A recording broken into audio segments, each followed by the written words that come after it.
boo, we gotta show them our 4 CDL essentials. First, we have the CDL booklet. Got all of my testing materials and things like that. Also holds my permit in the back.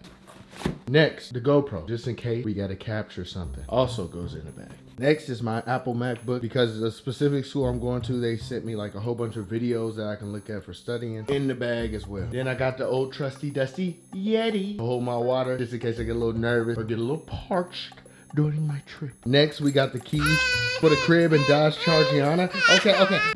Pop Tart. What flavor is the Pop Tart? Oh my, she's devouring the Pop Tart. And there's a wild wildebeest. And my last 2 essentials that I need as a CDL student is a kiss from my loved one. And to complete it, let me kiss. Mwah. We ready to go to school. Let's go. What's good, mother truckers? It's your boy CDL Keiko back with another banger, man. Hope each and every one of y'all having a good day. I'm at the yard. I just wrapped up a class session, and today we did like a little pre-test on the pre-trip inspection, the inside cabin inspection, and then also my air brakes test. I did pretty good overall. I'm not gonna lie, I did pretty good. I do need to refine my memory, need to make it flow just a little bit better. So it's after my class session, and I thought this video would not only be helpful to me because I can watch the recording and watch what I'm looking at and stuff, but it also could be helpful for anybody that's interested in CDL school or a CDL student at this moment. We're about to go out here and study this truck. I'm really going to key in on the pre-trip inspection because I think that's what I struggled most with, trying to remember where I was going and whatnot. The good thing about it, I don't know how it is at every DMV, but out here in California, at least, they give you this sheet that you can take during your test. And it's kind of like a checklist, man. Hold up. Everything they want you to talk about. So it does help when you're out there. I'm no expert. I'm still learning. Come along with me. I got my GoPro. We're about to go to this truck that we're about to study. And I'm going to just kind of give you a rundown on the list and what we got to look at. So hopefully this video is helpful. Hit that like button. Subscribe to the channel if you're new. Follow me on IG. And let's get straight into it. All right, y'all. So this is the list that I was talking about. This is what you can take to the DMV. And you can check them off as you go. You can't write anything extra on here. It like says that in this paragraph right here. The way I'm learning right now is everything in order. But from what I learned, tester, they can make you do something random. Like they can make you start with your in-cab inspection and then do air. It doesn't always go in order. It just depends really how you go. So this is the truck I'm gonna work with right now. This is a manual truck. I mean, not that that matters. You still should be able to do a pre-trip inspection. All of this top part here, that's like all the inside stuff. So right here is where you start for the outside where it says lens. So we start with our lenses. If you guys can tell at the top of this truck, there are 5 lenses in just its own. The 3 in the middle are the ID lights for this vehicle, and the 2 on the outside are the width of the vehicle. I had to move a little bit because they're working on it. The 3 in the middle are the ID for this vehicle. The 2 on the outside are the width. When you're talking about the lenses, you want to say that they're securely mounted. There's no hanging wires.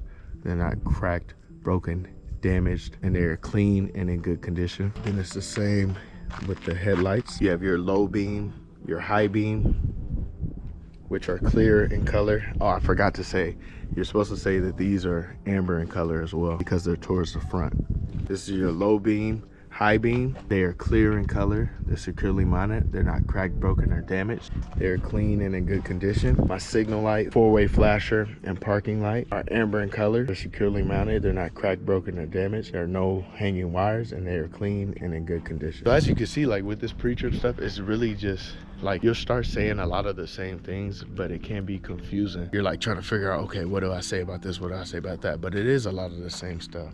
The next, as you can see on the list, it talks about the fluid levels. You gotta unhook this part. They want you to have 3 points of contact to pull the hood down.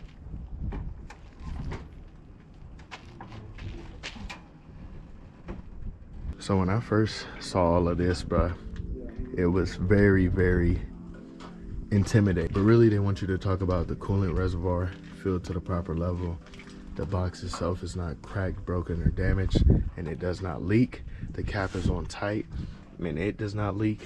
All of the hoses leading to my coolant reservoir are fastened with clamps. There's no abrasions, bubbles, or cuts, and they do not leak. Then you have your power steering reservoir. It's filled to the proper level. The body itself is not cracked, broken, or damaged. It is securely mounted. I forgot to say that about my coolant reservoir, that is securely mounted. The cap is on tight and it does not leak. All of the hoses leading to my power steering reservoir have no abrasions, bubbles, or cuts. They're securely fastened with clamps and they do not leak. Then you move to your oil dipstick. To properly check my engine oil level, I would have the engine off. I will pull the stick out, clean the stick, stick it back in, take it out, and take my reading. It is filled to the proper level, the cap is on tight, and it does not leak. I'm also listening and I do not have any audible air leaks or any fluid leaks. I'm looking at the ground to see if there are any leaks, and there are none. Next, according to the list, is the steering system. So you do have to start with your power steering gearbox. So this is my power steering gearbox. All the bolts are present. There are no illegal welds. It's not cracked, bent, or broken. This does have fluid in it, and it does not leak. All of the hoses leading to my power steering box are securely fastened with fasteners.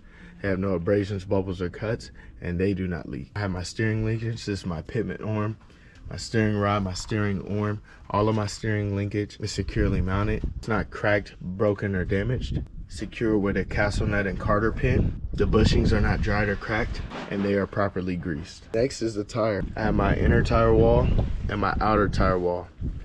It's securely mounted to my rim. There are no abrasions, bubbles, or cuts, and the tires themselves do not leak. Then I have the top of my tire. There are no nail or debris that could cause me tire damage. I check the tread depth with a depth gauge, and it is no less than 4/30 seconds. Both of the tires in my front have to match, and they cannot be recapped. The rest of my tires are no less than 2/30 seconds, and those can be recapped. My air stem valve, the cap is on tight, and it does not leak. It's not broken or damaged, and it is in good condition.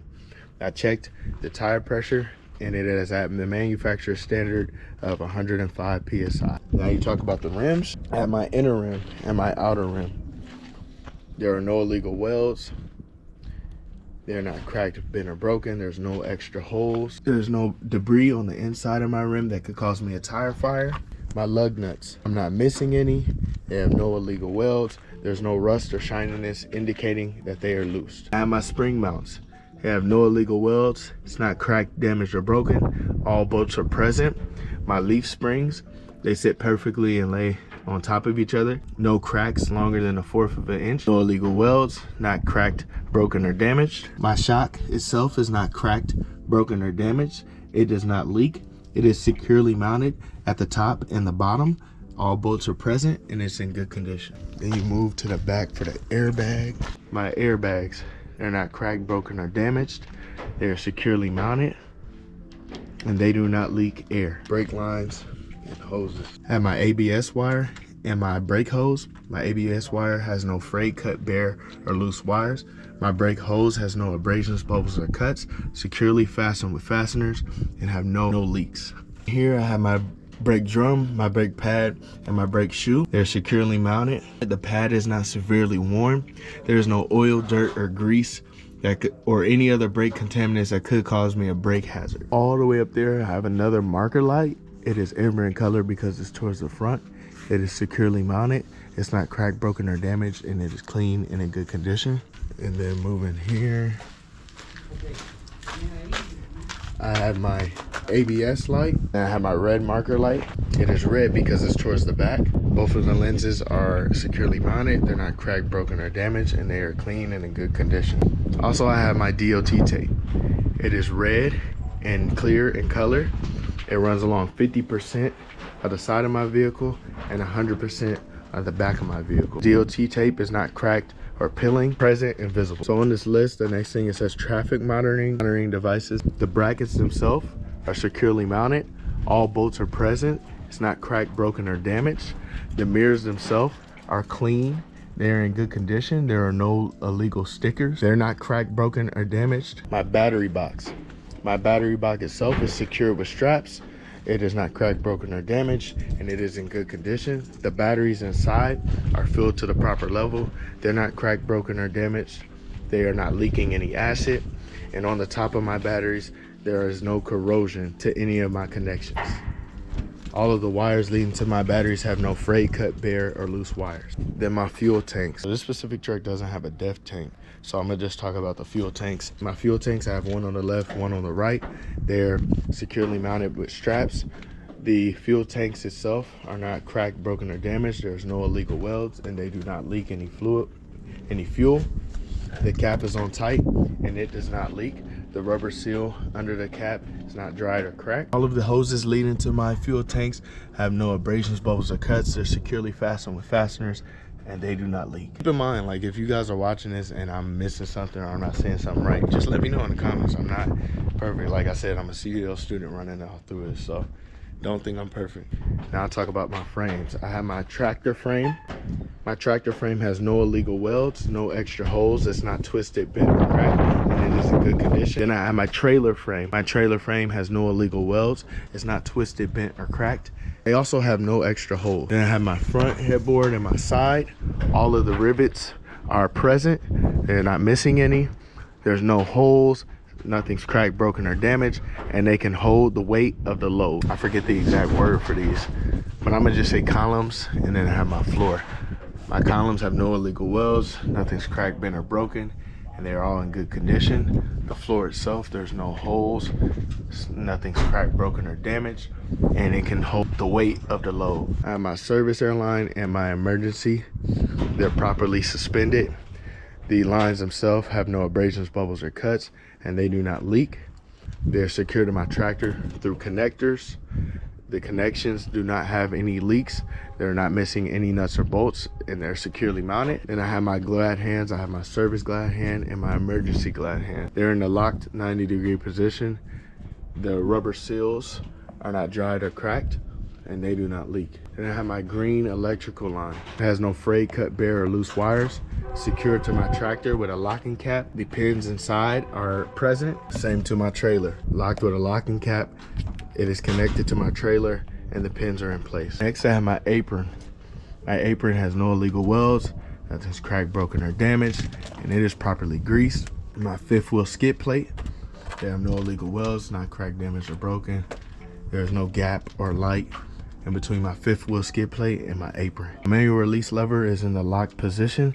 That means the lock jaws are locked around the kingpin, not cracked, damaged, or broken. All bolts are present and is in good condition. My locking jaws is locked securely around my kingpin, hence my manual release lever being in the engaged position. It's not cracked, damaged, or broken. Next, I have my landing gear. My landing gear is in the raised position. The landing gear shoe, there is no debris impeding my landing gear. It is not cracked, damaged, or broken. The landing gear arm is in the secure position. All bolts are present, no illegal welds.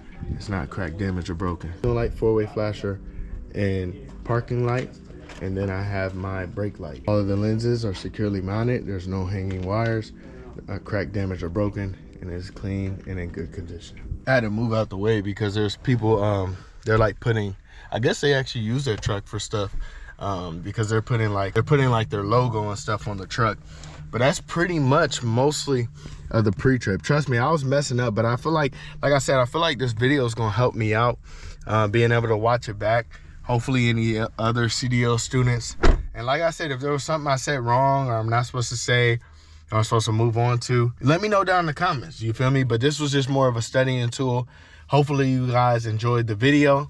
Hit that like button, subscribe to the channel if you're a new CDL student, runs you guys through pre-trip. I know I didn't do air brakes or in-cab inspection. That's just because I really need to work on pre-trip. I feel like everything else, like I feel like air brakes and in-cab, I'm doing pretty well on. It's just pre-trip I need to work on. So hit that like button, subscribe to the channel if you're new, follow me on IG, and we out.